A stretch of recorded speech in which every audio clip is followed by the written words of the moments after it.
आपण पाहत आहात रायगड टुडे न्यूज, जनमनाचा कानोसा, समाज मनाचा आरसा। नागोठण्यात हजरत मीरा मोहिनुद्दीन बाबांचा उरूस। 2 दिवसाच्या उरसात करोडो रुपयांची उलाढाल, नागोठणे रोशन पत्के। नागोठणे येथे शेकडो वर्षापासून सुरू असलेल्या हजरत मीरा मोहिनुद्दीन बाबांच्या उरसाला रविवार दिनांक 5 एप्रिल रोजी सुरुवात झाली। हा उरूस 2 दिवस सुरू असतो। सोमवार दिनांक 6 एप्रिल रोजी मुंबईचे मशहूर कव्वाल जनाब अजीम नाजा व जनाब रिजवान चिश्ती यांचा जंगी मुकाबला होणार आहे, अशी माहिती उरूस कमिटी अध्यक्ष काझीम पानसरे यांनी दिली। पहिल्याच दिवशी उरसाला मोठ्या प्रमाणात गर्दी झाल्याचे चित्र पाहावयास मिळत होते। रायगड जिल्हा परिषद सदस्य सुमितादा काते यांच्यासह बाळाशेठ टके, भाजपा माजी शहराध्यक्ष सचिन शेठ मोदी, दिनेशभाई घाग, प्रथमेश काळे, प्रकाश मोरे, संतोष शेठ गायकवाड, प्रवीण ताडकर अशा अनेक मान्यवरांनी हजरत मीरा मोहिनुद्दीन बाबांच्या दर्ग्यात जाऊन दर्शन घेतले। भव्य स्वरूपात भरलेल्या उरसात लहान थोर, तरुण तरुणी, महिला वर्ग, पुरुष मंडळी यांची खरेदीसाठी झुंबड उडाल्याचे बघायला मिळाले।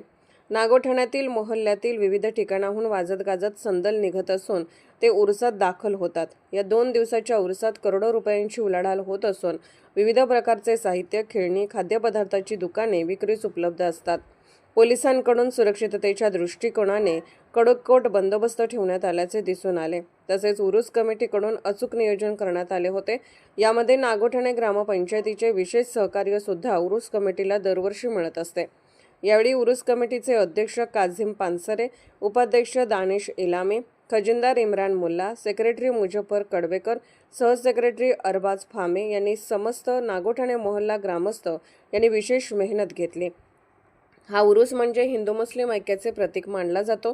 या उरुसात हिंदू बांधवांचा देखील मोठ्या प्रमाणात सहभाग असतो, अशी माहिती नागोठणे ग्रामपंचायतीचे उपसरपंच अखलाकभाई पानसरे यांनी रायगड टुडे न्यूज या यूट्यूब चॅनलशी बोलताना दिली।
रायगड टुडे न्यूज चॅनलला लाईक करा, शेअर करा आणि सबस्क्राईब करा.